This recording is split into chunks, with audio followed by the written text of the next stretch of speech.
What's up? This video is about the 8 signs you are a beta male. All right, if you're new to my channel, welcome. My name is Kane. I'm a silver bachelor. This channel is 100% dedicated to dating advice for older guys. If you're new, hit that subscribe button and the notification button because I'm dropping a video every day. All right, 8 signs you are a beta male. Oof.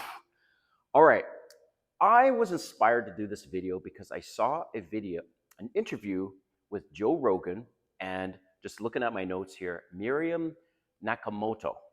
So Miriam Nakamoto is a Muay Thai fighter. I cannot imagine what it's like to date a Muay Thai fighter girl, okay? Woof.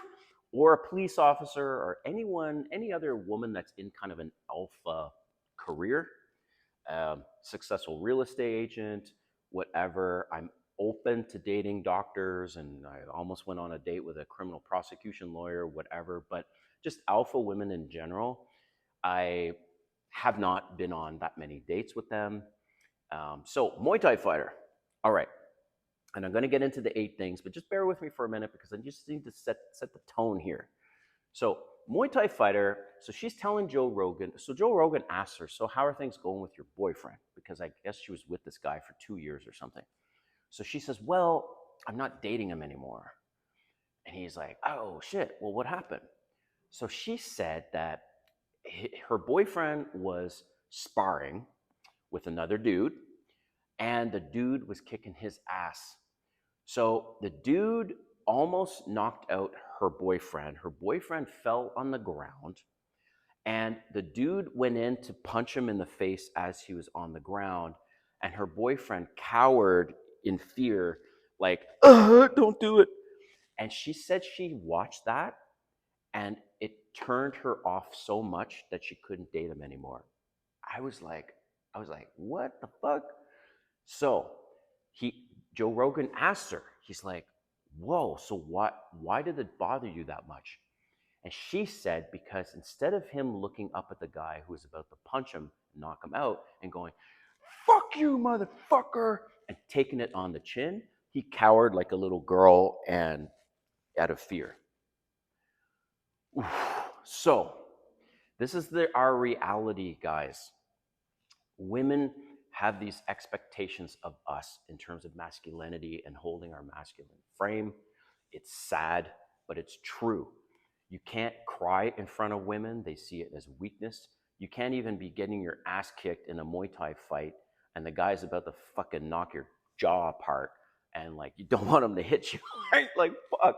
You have to be like, fuck you, motherfucker, and get your jaw busted or whatever. Like, women have this expectation of men that is unrealistic. It is sad. It's kind of pathetic because us guys, we are human, right? We put ourselves in dangerous situations. I live here in Atlanta. There's construction all the time. I see these guys out there on freaking ledges of these buildings. The other day, I saw these guys like Spider-Man hanging from ropes cleaning windows. Like, women don't do those jobs. And if you don't believe me, listen, 5% of women work on oil rigs. 5% of women are firefighters.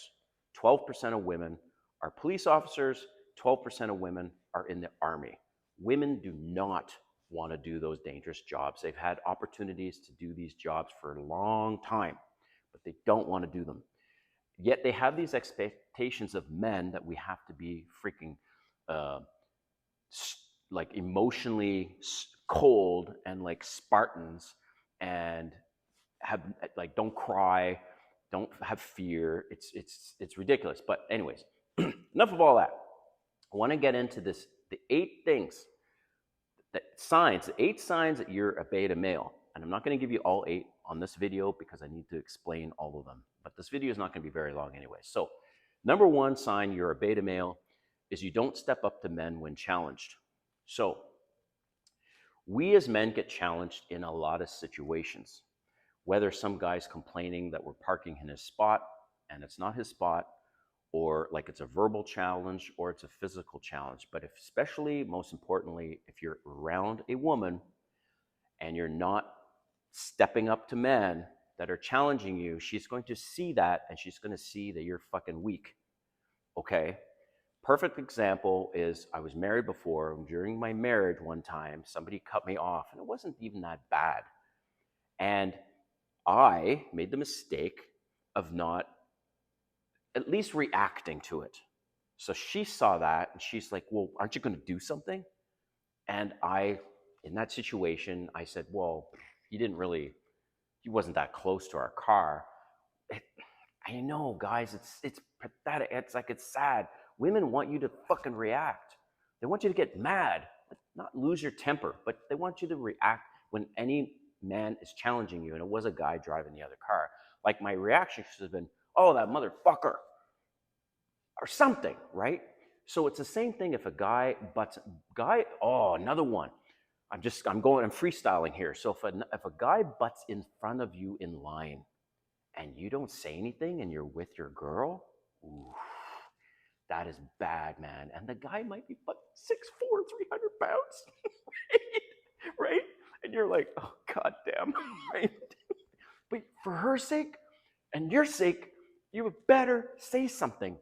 That motherfucker cuts in front of you in line, and you say, excuse me, I was here first, and challenge his ass, knowing full well that guy might fucking beat your ass. But in most cases, guys don't get into a physical confrontation. It has to be super, super bad. But she wants to know that you will confront men. And I'm sorry, guys, but number one is if you're not stepping up to the plate and challenging men that are disrespecting you in some way, you're a beta male. Number two, you don't check her bad behavior. Women will shit test you. All women shit test, okay? There's various degrees of shit testing. Shit testing, it all starts before you get disrespected by a woman. You're getting shit tested before that. And the shit tests just keep adding and adding and adding. And when she goes, you know what, this guy's a fucking doormat, I can step all over him. Now she's disrespecting your ass because now she hates you. So you need to check that bad behavior. And an example is if she cancels a date last minute and you say, you know, I'm really not pleased that you waited this long to cancel the date. I find you very flaky. Oh, I've done that. And you run the risk of them completely bailing. That's fine. Or they'll say, oh my God, I'm so sorry. Or, for example, one time I was out with a female friend, not even a date situation. And out of the blue, she looks at me, she's like, can we not change the subject because you've been talking about that for the last hour? And I looked at her, I'm like, well, first of all, I said, you did not seem like you were bothered by this conversation. And second of all, if you don't like this conversation, then you're welcome to leave. This is what I mean, guys. You need to check that fucking bad behavior every time in a respectful way. You don't have to get angry and you don't have to be confrontational, but you need to check that shit because it'll get worse, all right? So that's number two, is you need to check her bad behavior. Number three, you degrade yourself. Oh my God. For whatever reason, I've heard this. I go to bars at restaurants all the time and I sit beside people, right? I've heard men degrading themselves on their dates or with their wife, and I did that before. Okay, I don't do that anymore. So I'll give you this story. One time I went to this restaurant bar and I seriously, literally thought I was sitting beside a real Viking. This dude was 6'5", 280, beard, long hair. Like, the guy was like an absolute specimen of the male species, right? And I'm not into guys, but his vibe, I was like, fuck this. And his hands were huge. So we start talking. I shake his hand, and he's got my hand fucking basically sinks right into his. And soon into the conversation, he starts degrading himself. He's like calling himself, he says he's not very smart, he's not very handy, he's, not in the same shape that he was when he was younger, on and on and on. And I was like, what the fuck?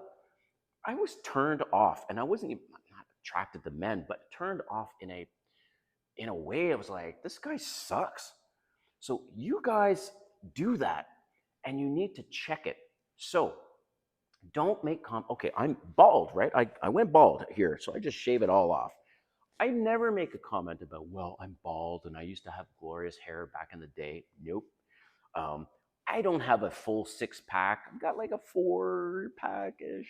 I got some work to do a little bit still, but I don't say I'm fat.